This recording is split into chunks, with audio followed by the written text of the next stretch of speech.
like, you know, like people are gonna be afraid of me. I might kick your ass, I'm just saying. Yeah, so I am gonna say I have a book for sale. And I'm going to, Ryan published some sonnets that I've been working on. This is the first time, where are you, Ryan? This is the first time I printed out the manuscript, the whole thing, today, this morning, to bring it here. And we'll get to this in a little bit. First, I'm going to read from the book that's here, and I'm only going to read one poem from it. And I'm going to read the opening poem called Preparing the Tongue. And then I'll talk to you a little bit about my sonnet. So this one's called Preparing the Tongue. In my hands, it's cold and knowing as bone. Shrouded in plastic, I unwind its gauze, mummy-like. Rub my wrist blue against the cactus of its buds. Were it still cradled inside the clammy cow mouth, I should want to enchant it. Let it taste the oil in my skin, lick the lash of my eye. What I do instead is lacerate the frozen muscle, tear the brick-thick cud conductor in half to fit a ceramic red pot. Its cry reaches me from some heap of butchered heads as I hack away like an axe murderer. I choke down the stink of its heated moo, make carnage of my own mouth, add garlic.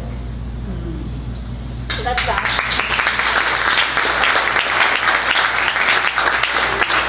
Gum, I need to throw my gum away. Sorry. My mom would have been all over me. So there's a story to the sonnets. I lost my grandfather 10 months ago in July, and after this book came out, I had kind of stopped writing and was taking care of him. Took care of him the last 5 years of his life, and didn't think I could write. I was kind of stuck. And then when he finally passed, I just started writing again. To get you sort of, so I don't waste time in the interest of time, I'm going to read the introduction to the poems, which is probably going to change before it gets published. But so there's an epigraph to the introduction by Adrian Rich. There must be those among whom we can sit and weep and still be counted as warriors. And my last name is Guerrero, which means warrior, which is why I love my last name. Let me just read the introduction.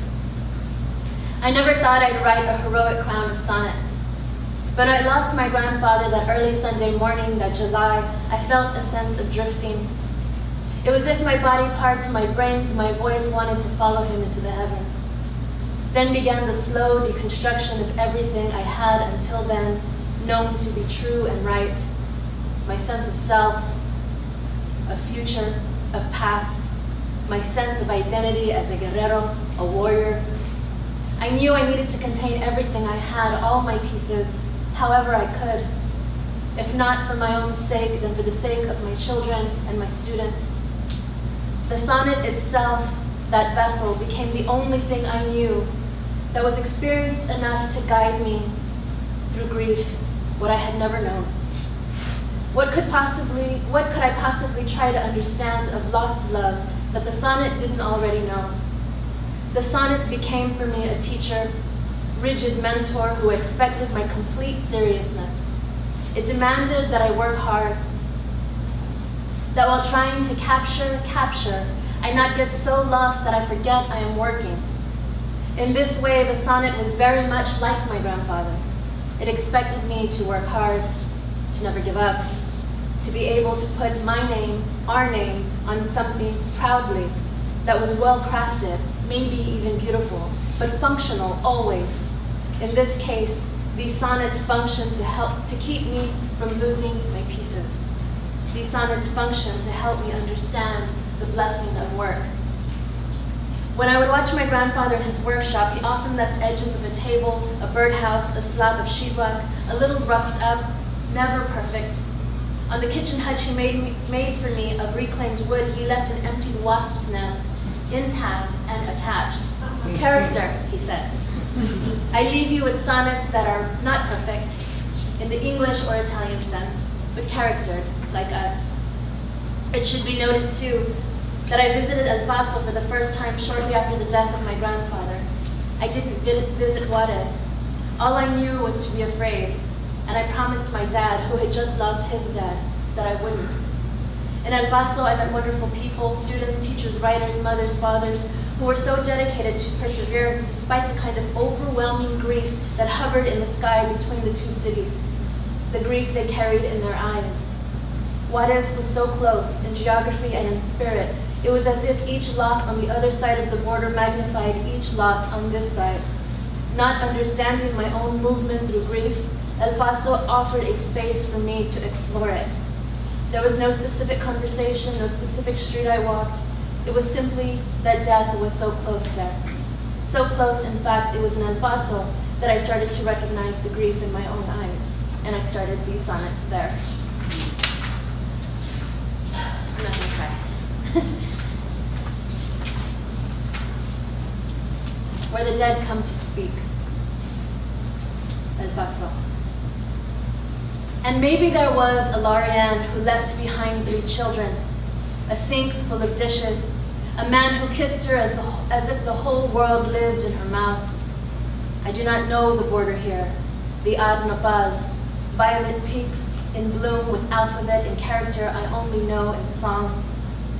Which one of us will be the first to speak in a city we've never lived, where the heat knows best what each spirit needs? I've come to listen to the heavy air, far away, where you dance now. The dead are not far away. Women inhabit the outskirts, can still hear their grieving fathers say, as mine has said, don't be alone, don't cross the line. Humankind, a dream. You said, don't be alone, don't cross the line, but we never spoke of war. My children, child soldiers. The potential in my hand to raise hell, you knew before I did. My devil is thorough. In this dream, he makes me choose which one of us will die by the hand of the other, which of us will carry the dead home. You kill the boy, or the boy kills you, he says. In this dream, my steady hands are not my own. Your hands load the gun. You know I cannot let him live. His bones cannot hold the weight of me. With my eyes, I see your hands. My eyes see the boy I birthed. My jaw that quivers.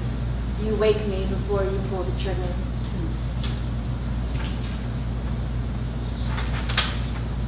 Praise song for the goat at the grave. You wake me before you pull the trigger the day the little goat wandered onto our land. It rained that September, and this, but it still feels like July, like hot July that makes it hard to breathe, hard to watch you breathe. At your grave, I nestle hard candies into wet earth as if I am returning diamonds, as if I am sowing seeds. Through dirt into topsoil, I want your tongue to wind its way up, pull them down to your soft teeth.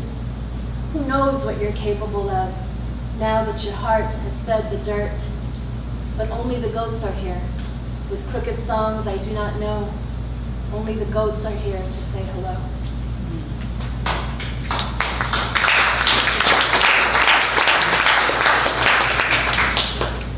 The absence of water. Only the goats are here to say hello when I kneel at your grave. I straighten blue ribbon from your casket. White dust settled into plastic red roses. Your headstone has not arrived. I rearrange rocks, pull newborn weeds that sprout like vocal cords. He's dead, they hum. In my nails, your dirt burrows like worms. My hands are dirty, and you are not here, in your blue jeans with your slow eye, to throw me a manguera, to rinse my hands, to wet my lips, to bless the little bodies of tomatoes, trying to follow a sun they can't see, shrinking, puckered on the vine, shaking in their skins, faces split as mine. I'm going to skip.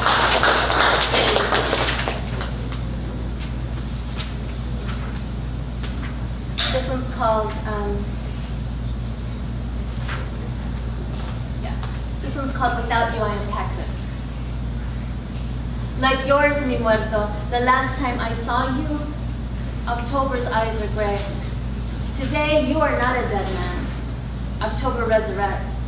I feel your blood, my blood in the palms of my barbed hands, beneath the pads of my thorned feet. I have come to love October in the name of you.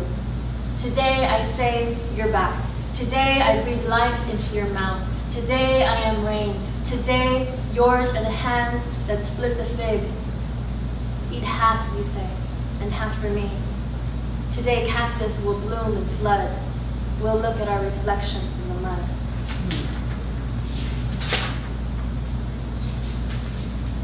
Newborns. I'm gonna stop. Newborns. Let's look at our reflections in the mud. See how in 4 months each of us has changed. What is your name without a body?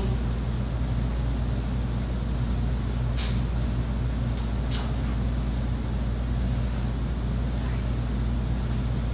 What is your name without a body? My name without you here. I am new, what I never was.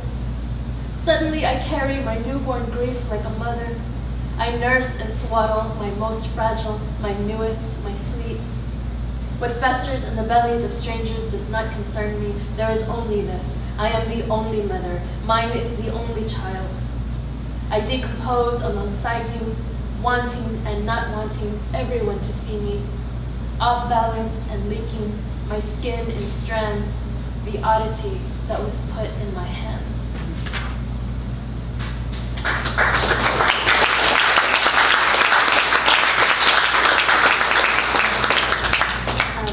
I'm going to read just 2 more. This one's called Dia de los Muertos. The oddity that was put in my hands, your truck. It used to be I drove this road each week to pick you up. Now I drive this road each week to lay you down again. Today is the day of the dead. When did you die? Today I bring you chicharrón con huevo, chile, which is to say I brought breakfast to the goats. I want to slip my hand into the photo of you, fix your hair as I did, help you with your sweater, guide heavy salt to your plate. Grass is starting to grow over you. Shards of rock going smooth. I sing to bees. I lay my ear to the stone. It doesn't hurt. I hear your song, water rising from dirt. I'm gonna read. This one's called Casketing. Actually, I'm gonna read 2 more and then this one's called Casketing. I've buried everything I've ever loved in the bone of reason. Now, even in dreams, you are dead. Sometimes I wheel your metal-colored coffin to the grocery store, once to a bakery, twice to Fiesta Bakery on Pleasanton. You are heavy. Once I was in high school in a play and parked you stage left. Always I shake you. Wake up, damn you. Sometimes the casket is open and I kick you. And when in my small shoes I make contact, your ribs crumble like the bark of an old mesquite. Wake up, wake up. We can't run the numbers, argue, make your mother's bread if you are always going to be dead.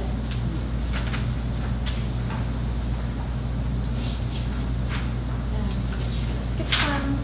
This one's not finished. This is the one that most recent one that I've written, and this is the second to the last. So it's a crown of sonnets, and so it's a cycle. I should have said this earlier. It's a cycle with 15 sonnets, and hi. And the last line of the first sonnet obviously starts the next one, right? So the 15th sonnet is made up of the first lines of the previous 14 sonnets. So I'm reading number 14. So this is the last one. En los costillas de la página, or in the ribs of the page. Only the page on which to place your crown.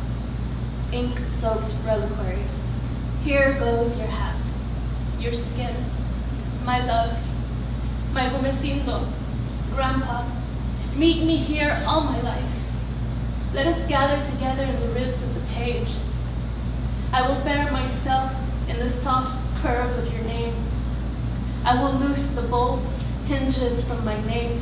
Let's fill the garden you would have me tend. Praise the perfect hand of each artist, each perfect work, each perfect loss in every field we know or do not know. Mark the unringed finger of your left hand, names never spoken, the pulling apart of one from the other. Let the record be the muse for the craft. Where else shall we live, Laurie?